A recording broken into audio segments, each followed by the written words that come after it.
Hello everyone, my name is Ashley Oman, and for this study and quiz tool I decided to use Kahoot because I am familiar with this tool as I've used it in Spanish class multiple times to go over vocabulary and quiz myself.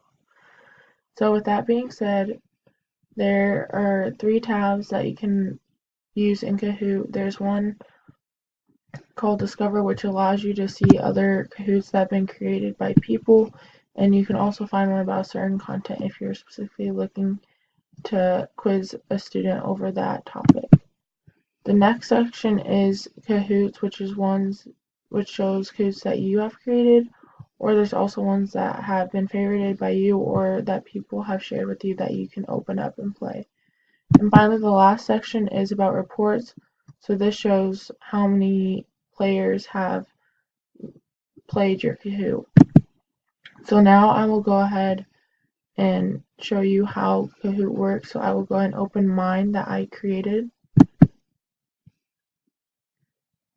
And as you can see here, there is the player-to-player, which is one-to-one devices, which you can use your tablets or phones, which in this case I'm going to use my phone.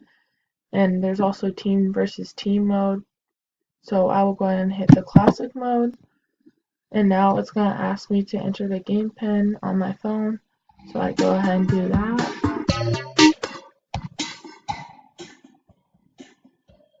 So now I've entered the game pin and I can go ahead and enter a name or a nickname if you have one.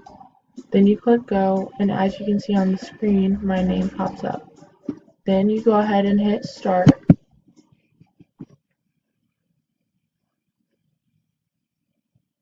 And it will ask you the first question, and then you have to pick one of the colors and shapes.